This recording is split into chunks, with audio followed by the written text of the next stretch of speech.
ಸತತ ಮೂರನೇ ಬಾರಿಗೆ ಪ್ರಧಾನಿಯಾಗಿ ನರೇಂದ್ರ ಮೋದಿ ಪ್ರಮಾಣ ವಚನ ಸ್ವೀಕಾರ ಮಾಡಲಿದ್ದಾರೆ. ಈ ಹಿನ್ನೆಲೆಯಲ್ಲಿ ಇವತ್ತು ದೆಹಲಿನಲ್ಲಿ ಎನ್ಡಿಎ ಸಂಸದೀಯ ಮಂಡಳಿ ಸಭೆ ನಡೀತಾ ಇದೆ. ಎನ್ಡಿಎ ಅಂದರೆ ಬಿಜೆಪಿಯ ಮಿತ್ರ ಪಕ್ಷಗಳ ಎಲ್ಲ ಸಂಸದರು ಹೊಸದಾಗಿ ಆಯ್ಕೆಯಾಗಿರ್ತಕ್ಕಂಥವರು ಸಂಸತ್ನ ಸೆಂಟ್ರಲ್ ಹಾಲ್ನಲ್ಲಿ ಸೇರಿದ್ದಾರೆ. ಅಲ್ಲಿ ಸಭೆ ನಡೀತಾ ಇದೆ. ಸಂಸತ್ ಭವನಕ್ಕೆ ಆಗಮಿಸ್ತಾ ಇದ್ದಾರೆ ನೂತನ ಸಂಸದರು, ಹೊಸದಾಗಿ ಗೆದ್ದಿರೋರು, ಕರ್ನಾಟಕದವರು ಕೂಡ ಎಲ್ಲ ಬಂದಿದ್ದಾರೆ. ಕೆಲವೇ ಕ್ಷಣಗಳಲ್ಲಿ ಎನ್ಡಿಎ ಸಭೆಗೆ ಮೋದಿಯವರು ಕೂಡ ಬರ್ತಾರೆ. ನಿಗದಿಯಾಗಿರೋದು 11:30 ಅಂತ. ಇಲ್ಲಿ ಕೇವಲ ಬಿಜೆಪಿಯ ನೂತನ ಸಂಸದರು ಮಾತ್ರವಲ್ಲ, ಇಲ್ಲಿ ಎನ್ಡಿಎಯ ನೂತನ ಸಂಸದರೆಲ್ಲರೂ ಕೂಡ ಬರ್ತಾರೆ. ಅದು TDP ಅವರು ಆಗಿರಬಹುದು, JDU ಅವರು, ಚಿರಾಗ್ ಪಾಸ್ವಾನ್ ಪಾರ್ಟಿ ಆಗಿರಬಹುದು, JDS ಕುಮಾರಸ್ವಾಮಿ ಅವರು ಕೂಡ ಈಗಾಗಲೇ ಹೋಗಿದ್ದಾರೆ. ಎಲ್ಲರೂ ಕೂಡ ಇವತ್ತಿನ ಸಭೆಯಲ್ಲಿ ಭಾಗಿಯಾಗಿ ಪ್ರಮುಖವಾಗಿ ಸಂಸದೀಯ ನಾಯಕನನ್ನು ಆಯ್ಕೆ ಮಾಡಬೇಕಾಗುತ್ತೆ. ಮೊದಲಿಗೆ ಇಲ್ಲಿ ರಾಜ್ಯದಲ್ಲಿ ಹೆಂಗೆ ಶಾಸಕಾಂಗ ಸಭೆ ನಡೆದು ಶಾಸಕಾಂಗ ಪಕ್ಷದ ನಾಯಕನನ್ನಾಗಿ ಆಯ್ಕೆ ಮಾಡ್ತಾರೆ, ಅವರೇ ಮುಖ್ಯಮಂತ್ರಿ ಆಗ್ತಾರೆ, ಅದೇ ರೀತಿ ಕೇಂದ್ರದಲ್ಲೂ ಆಗಬೇಕು. ಸಂಸದೀಯ ಸಭೆ ನಡೀಬೇಕು, ಸಂಸದೀಯ ನಾಯಕನ ಆಯ್ಕೆ ಆಗಬೇಕು. ಆ ನಾಯಕ ರಾಷ್ಟ್ರಪತಿಗಳ ಬಳಿ ಹೋಗಿ ಸರ್ಕಾರ ರಚನೆಗೆ ಹಕ್ಕನ್ನು ಮಂಡಿಸಬೇಕು. ಸೊ ಇದೆಲ್ಲವೂ ಕೂಡ ನಡಿಬೇಕಾಗಿರ್ತಕ್ಕಂಥ ಕಾರ್ಯಗಳು. ಅದಕ್ಕೋಸ್ಕರನೇ ಇವತ್ತು ಆ್ಯಕ್ಚುಲಿ ಬೆಳಗ್ಗೆ 10 ಗಂಟೆಗೆ ಕೇವಲ BJP ಸಂಸದರ ಸಭೆಯೇ ನಡೆದಿದೆ. ಮೊದಲಿಗೆ BJPಯಿಂದ ನೂತನವಾಗಿ ಆಯ್ಕೆಯಾದ ಸಂಸದರು, ಆಮೇಲೆ NDA ಸಭೆ.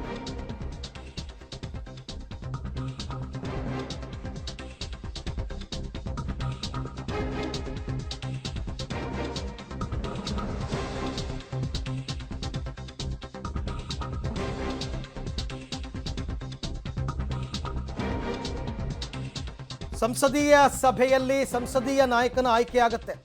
ಮೊದಲು ಯಾರಾದರೂ ಒಬ್ಬರು ಹೆಸರನ್ನು ಸೂಚಿಸ್ತಾರೆ, ಮೋದಿ ಅವರ ಹೆಸರನ್ನು ಸೂಚಿಸ್ತಾರೆ. ನಂತರ ಸರ್ವಾನುಮತದಿಂದ ಆ ಹೆಸರಿಗೆ ಒಪ್ಪಿಗೆ ಸೂಚನೆಗೆ ಆಗಬೇಕು ಸಂಸದರಿಂದ. ಆ ನಂತರ ಯಾರು ಸಂಸದೀಯ ನಾಯಕರಾಗಿ ಆಯ್ಕೆ ಆಗ್ತಾರೆ ಅವರು ರಾಷ್ಟ್ರಪತಿ ಭವನಕ್ಕೆ ತೆರಳಿ ಸರ್ಕಾರ ರಚನೆಗೆ ಹಕ್ಕು ಮಂಡನೆಯನ್ನು ಮಾಡ್ತಾರೆ. ಇದು ಪದ್ಧತಿ ಯಾವಾಗಲೂ ಕೂಡ. ಅದಕ್ಕೋಸ್ಕರನೇ ಇವತ್ತು ಸಂಸದೀಯ ಸಭೆಯನ್ನು ಕರೆದಿರ್ತಕ್ಕಂಥದ್ದು. ಇಡೀ ದೇಶದ ಉದ್ದಗಲಕ್ಕೆ ಯಾರ್ಯಾರು NDAನಲ್ಲಿ ಗುರುತಿಸ್ಕೊಂಡಿದ್ದಾರೆ, ಯಾರ್ಯಾರು NDA ಮುಖಾಂತರ ಈ ಸರ್ತಿ ಸಂಸದರಾಗಿ ಗೆದ್ದಿದ್ದಾರೆ, ಅವರೆಲ್ಲರೂ ಕೂಡ ಹೆಚ್ಚು ಕಡಿಮೆ 303 ಈಗ ಸದ್ಯಕ್ಕಿರೋ ನಂಬರು. ಅದರ ಜೊತೆಗೆ ಕೇವಲ ಅವ್ರನ್ನ ಮಾತ್ರ ಅಲ್ಲ, BJP ಅಧಿಕಾರದಲ್ಲಿರುವ ರಾಜ್ಯಗಳ ಮುಖ್ಯಮಂತ್ರಿಗಳನ್ನು ಕರೆದಿದ್ದಾರೆ, ಮತ್ತು ವಿರೋಧ ಪಕ್ಷದ ನಾಯಕರಾಗಿದ್ದರೆ ಅವ್ರುಗಳನ್ನ ಕರೆದಿದ್ದಾರೆ. ಈಗ ಕರ್ನಾಟಕದಿಂದ ಅಶೋಕ್ ಅವರು ಕೂಡ ಹೋಗಿದ್ದಾರೆ. ಸೊ ಎಲ್ಲರ ಸಮ್ಮುಖದಲ್ಲಿ ನಾಯಕನ ಆಯ್ಕೆ ಆಗಬೇಕಾಗತ್ತೆ. ಆ್ಯಕ್ಚುಲಿ ಆಯ್ಕೆ ಮಾಡ್ತಕ್ಕಂಥವ್ರು, ಅನುಮೋದಿಸ್ತಕ್ಕಂಥವ್ರು ನೂತನ ಸಂಸದರೇ, ಅವರಿಗೆ ಅಧಿಕಾರ ಇರ್ತಕ್ಕಂಥದ್ದು. ಇವರು ಕೂಡ ಜೊತೆಯಲ್ಲಿ ಹೋಗಿರ್ತಾರೆ ಪಕ್ಷದ ಶಕ್ತಿ ಪ್ರದರ್ಶನಕ್ಕೆ ಅಂತ, ಮತ್ತು ಒಂದು ಖುಷಿಯನ್ನು ಎಲ್ಲರ ಜೊತೆ ಹಂಚ್ಕೋಬೇಕಲ್ಲ. ಹಾಗಾಗಿ ಏಕನಾಥ್ ಶಿಂದೆ ಬಣದಿಂದ ಗೆದ್ದಂಥವರು, ಚಿರಾಗ್ ಪಾಸ್ವಾನ್ ಬಣದಿಂದ ಗೆದ್ದಂಥವ್ರು ಎಲ್ಲರೂ ಕೂಡ ಇವತ್ತು ಸಂಸದೀಯ ಸಭೆಯಲ್ಲಿ ಭಾಗಿಯಾಗಿದ್ದಾರೆ. ಈ ಬಗ್ಗೆ ಮತ್ತಷ್ಟು ಮಾಹಿತಿ ನಮ್ಮ ನವದೆಹಲಿ ಪ್ರತಿನಿಧಿ ಶಬೀರ್ ಅವರಿಂದ ಪಡೆಯೋಣ. ಶಬೀರ್, ಈಗ ಆರಂಭ ಆಗಿರಬೇಕು ಸಂಸದೀಯ ಸಭೆ ಅಂತ ಅನ್ಕೋತೀನಿ. ಸುಮಾರು ಎಷ್ಟೊತ್ತು ನಡಿಬೇಕಾಗಬಹುದು, ಏನೇನು ಚರ್ಚೆ ಆಗುತ್ತೆ, ಹೇಗಿರುತ್ತೆ ಈ ಸಭೆ, ಮುಂದೇನು ಅಂತ? ಅರವಿಂದ್, 1 ಗಂಟೆಗಳ ಕಾಲ ಈ ಸಭೆ ನಡೆಯುವಂತ ಸಾಧ್ಯತೆಗಳು ಸದ್ಯಕ್ಕೆ ಕಂಡು ಬರ್ತಾ ಇರುವಂತದ್ದು. ಈಗ ಬಿಜೆಪಿ ಸಂಸದರನ್ನ ಭೇಟಿಯಾಗಿರುವಂತಹ ಬಿಜೆಪಿ ನಾಯಕರು, ಹಿರಿಯ ನಾಯಕರು ಈಗ NDA ಒಕ್ಕೂಟದ ಸಂಸದರನ್ನ ಕೂಡ ಭೇಟಿ ಆಗ್ತಿದ್ದಾರೆ. ಈ ಸಭೆಗೆ ಮುಖ್ಯವಾಗಿ ನಾವು ನೋಡೋದಾದ್ರೆ NDA ಒಕ್ಕೂಟದ ಎಲ್ಲ ಸಂಸದರು ಕೂಡ ಆಗಮಿಸ್ತಾ ಇದ್ದಾರೆ, ಮತ್ತೆ ಪ್ರಮುಖ NDA ಒಕ್ಕೂಟದ ನಾಯಕರು ಕೂಡ ಬರ್ತಾ ಇದ್ದಾರೆ. ಇದ್ರ ಜೊತೆಗೆ ಬಿಜೆಪಿಯ ಆಡಳಿತ ರಾಜ್ಯಗಳಲ್ಲಿರುವಂತಹ CMಗಳು, ವಿರೋಧ ಪಕ್ಷದ ನಾಯಕರು ಅವರು ಕೂಡ ಈ ಒಂದು ಸಭೆಯಲ್ಲಿ ಭಾಗಿಯಾಗ್ತಿದ್ದಾರೆ. ಒಂದ್ ರೀತಿ ಇದನ್ನ ನಾವು NDA ಒಕ್ಕೂಟದ ಬಲ ಪ್ರದರ್ಶನ ಅಂತಾನೂ ಕೂಡ ಹೇಳ್ಬಹುದು. ಇದ್ರ ಜೊತೆಗೆ ಇಲ್ಲಿ ಪ್ರಮುಖವಾದಂತ ಒಂದು ಪ್ರೋಸೆಸ್ ಕೂಡ ಆಗುತ್ತೆ. ಅದೇನು ಅಂದ್ರೆ ಸಂಸದೀಯ ನಾಯಕನ ಆಯ್ಕೆಯನ್ನ ಮಾಡ್ಲಾಗತ್ತೆ. ಪ್ರಧಾನಿ ನರೇಂದ್ರ ಮೋದಿ ಅವರ ಹೆಸರನ್ನ ಪ್ರಧಾನಮಂತ್ರಿ ಹುದ್ದೆಗೆ ಪ್ರಸ್ತಾಪ ಮಾಡ್ಲಾಗತ್ತೆ.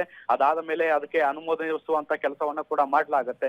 ಇದಾದ ಬಳಿಕ ನೆಕ್ಸ್ಟ್ ರಾಷ್ಟ್ರಪತಿ ಭವನಕ್ಕೆ ಪ್ರಧಾನಿ ನರೇಂದ್ರ ಮೋದಿ ಅವರು ತೆರಳಿ 3ನೇ ಬಾರಿಗೆ ಸರ್ಕಾರ ರಚನೆ ಮಾಡ್ಲಿಕ್ಕೆ ಹಕ್ಕನ್ನು ಕೂಡ ಮಂಡನೆ ಮಾಡಲಿದ್ದಾರೆ. ಈ ಒಂದು ಪ್ರಕ್ರಿಯೆ ನಡೆಯುತ್ತೆ. ಇವತ್ತಿನ ಸಭೆಯ ಉದ್ದೇಶ ನಾವು ಮುಖ್ಯವಾಗಿ ಗಮನಿಸೋದಾದ್ರೆ, NDA ಒಕ್ಕೂಟ ಹೇಗೆ ಈಗ ಸರ್ಕಾರವನ್ನ ಮಾಡುತ್ತೆ, ಮತ್ತೆ ಮುಂದಿನ ದಿನಗಳಲ್ಲಿ ನಾವು ಹೇಗೆ ಸಮನ್ವಯನ ಸಾಧಿಸ್ಕೊಂಡು ಹೋಗ್ಬೇಕಾಗತ್ತೆ ಅನ್ನೋದಕ್ಕೆ ಸಂಬಂಧಪಟ್ಟಂತೆ ಒಂದಿಷ್ಟು ಸಲಹೆ ಸೂಚನೆಗಳನ್ನ, ನಿರ್ದೇಶನಗಳನ್ನ ನೀಡುವಂತ ಸಾಧ್ಯತೆಗಳನ್ನ ನಿರೀಕ್ಷೆ ಮಾಡಬಹುದು. ನರೇಂದ್ರ ಮೋದಿ ಅವರು ಎಲ್ಲ ಸಂಸದರನ್ನ ಉದ್ದೇಶಿಸಿ ಮಾತನಾಡ್ತಾರೆ. ಈ ಸರ್ಕಾರ ಯಾವ ದಿಕ್ಕಿನತ್ತ ಮುಂದೆ ನಡೆಯುತ್ತೆ ಅನ್ನುವಂಥದ್ದನ್ನ ಕೂಡ ಸಂಸದರಿಗೆ ಮನವರಿಕೆ ಮಾಡಿಕೊಡುವಂತ ಪ್ರಯತ್ನವನ್ನ ಮಾಡ್ತಾರೆ. ಅರವಿಂದ್, ಓಕೆ, ಈಗ ಬೇರೆ ಬೇರೆ ಪಕ್ಷಗಳಿಗೆ ಕ್ಯಾಬಿನೆಟ್ನಲ್ಲಿ ಅವಕಾಶ ಕೊಡಬೇಕಾಗಿರ್ತಕ್ಕಂಥದ್ದು, ಅವ್ರದ್ದು ಒಂದಷ್ಟು ಡಿಮಾಂಡ್ಸ್ ಇದೆ. ಇದು ಕೂಡ ಇವತ್ತಿನ ಸಭೆಯಲ್ಲಿ ಚರ್ಚೆ ಆಗುತ್ತಾ ಶಬೀರ್? ಇಲ್ಲ, ಈ ಅಂಶಗಳೆಲ್ಲವೂ ಕೂಡ ಎನ್ ಡಿ ಎ ಒಕ್ಕೂಟದ ನಾಯಕರೇನಿದ್ದಾರೆ ಅವರ ಜೊತೆಗೆ ಈ ಒಂದು ಮಾತುಕತೆಯನ್ನ ಬಿಜೆಪಿಯ ಹಿರಿಯ ನಾಯಕರು ಮಾಡ್ತಾರೆ. ಈಗಾಗಲೇ ಅದಕ್ಕಾಗಿ ಕೇಂದ್ರ ಗೃಹ ಸಚಿವ ಅಮಿತ್ ಶಾ ಮತ್ತೆ ರಕ್ಷಣಾ ಸಚಿವರಾಗಿರುವಂತಹ ರಾಜನಾಥ್ ಸಿಂಗ್ ಮತ್ತೆ ಬಿಜೆಪಿಯ ರಾಷ್ಟ್ರೀಯ ಅಧ್ಯಕ್ಷ ಜೆ.ಪಿ. ನಡ್ಡಾ ಇವ್ರ ಮೂವರಿಗೂ ಕೂಡ ಜವಾಬ್ದಾರಿಯನ್ನ ಕೊಡ್ಲಾಗಿರುವಂತದ್ದು. ಇವರು ಎನ್ ಡಿ ಎ ಒಕ್ಕೂಟದ ನಾಯಕರೇನಿದ್ದಾರೆ ಅವ್ರ ಜೊತೆಗೆ ಮಾತುಕತೆಯನ್ನ ನಡೆಸಿ ಯಾರಿಗೆ ಎಷ್ಟು ಸ್ಥಾನವನ್ನ ಕೊಡಬೇಕು ಅನ್ನೋದಕ್ಕೆ ಸಂಬಂಧಪಟ್ಟಂತೆ ಅಂತಿಮವಾಗಿ ತೀರ್ಮಾನ ಮಾಡಲಿದ್ದಾರೆ. ಈಗಾಗಲೇ ಒಂದು ಫಾರ್ಮುಲಾವನ್ನ ಕೂಡ ಸಿದ್ಧ ಮಾಡಿದ್ದಾರೆ ಅರವಿಂದ್. 4 ಜನ ಸಂಸದರಿಗೆ ಒಂದು ಸಚಿವ ಸ್ಥಾನ ಅನ್ನೋ ಲೆಕ್ಕಾಚಾರದ ಮೇಲೆ ಈಗ ಒಂದು ಫಾರ್ಮುಲಾವನ್ನು ಕೂಡ ಸಿದ್ಧ ಮಾಡಿರುವಂತದ್ದು. ಯಾವ್ಯಾವ ಪಕ್ಷಗಳು ಅಂದ್ರೆ ಎನ್ ಡಿ ಎ ಮೈತ್ರಿ ಪಕ್ಷಗಳೇನಿದಾವೆ, ಯಾವ್ಯಾವ ಪಕ್ಷಗಳು ಎಷ್ಟೆಷ್ಟು ಸಂಸದರನ್ನ ಗೆದ್ದಿದ್ದಾರೆ ಅದರ ಅನುಗುಣವಾಗಿ ಸಚಿವ ಸ್ಥಾನವನ್ನ ನೀಡುವುದು ಅಂತದ್ದು ಬಗ್ಗೆ ಈಗ ಚಿಂತನೆಗಳು ನಡೀತಾ ಇರುವಂತದ್ದು. ಈಗ ಆಲ್ರೆಡಿ ಒಂದು ಫಾರ್ಮುಲಾವನ್ನ ರೆಡಿ ಮಾಡ್ಕೊಳ್ಳಲಾಗಿದೆ. ಯಾವ್ಯಾವ ಖಾತೆಗಳನ್ನ ಯಾರಿಗೆ ಕೊಡಬೇಕು ಅನ್ನುವಂತ ನಿಟ್ಟಿನಲ್ಲಿ ಕೂಡ ಒಂದಿಷ್ಟು ಪ್ಲಾನಿಂಗ್ ಅನ್ನ ಕೂಡ ಮಾಡ್ಕೊಳ್ಳಲಾಗಿದೆ. ಬಹುಶಃ ಈ ಸಭೆಗಳೆಲ್ಲವೂ ಕೂಡ ಅಂತ್ಯ ಆದ ಬಳಿಕ ಎನ್ ಡಿ ಎ ಒಕ್ಕೂಟದ ಪ್ರಮುಖ ನಾಯಕರ ಜೊತೆಗೆ ಬಿಜೆಪಿ ನಾಯಕರು ಮಾತುಕತೆಯನ್ನು ನಡೆಸಿ ಕ್ಯಾಬಿನೆಟ್ ನಲ್ಲಿ ಯಾರಿಗೆ ಅವಕಾಶ ಕೊಡಬೇಕು ಅನ್ನೋದಕ್ಕೆ ಸಂಬಂಧಪಟ್ಟಂತೆ ಒಂದಿಷ್ಟು ಚರ್ಚೆಗಳು ಅಂತಿಮ ಆಗುವಂತ ಸಾಧ್ಯತೆಗಳಿದಾವೆ. ಅರವಿಂದ್, ಓಕೆ, ಹಾಗೆ ಸಂಪರ್ಕದಲ್ಲಿ ಶಬೀರ್, ನಿಮ್ಮ ಜೊತೆ ನಾನು ಮತ್ತೆ ಮಾತನಾಡ್ತೀನಿ. ಮತ್ತೆ ಎಲ್ಲವೂ ಅಂತ್ಯ ಆಗ್ಬಿಟ್ರೆ ಪ್ರಮಾಣ ವಚನ ಸ್ವೀಕಾರ ಮಾಡಬೇಕಾದ್ರೆ ಮೋದಿಯವರ ಜೊತೆಯಲ್ಲೇ ಒಂದಷ್ಟು ಸಚಿವರುಗಳು ಕೂಡ ಪ್ರಮಾಣ ವಚನ ಸ್ವೀಕಾರ ಮಾಡ್ಬೋದು ಮಂತ್ರಿಗಳಾಗಿ.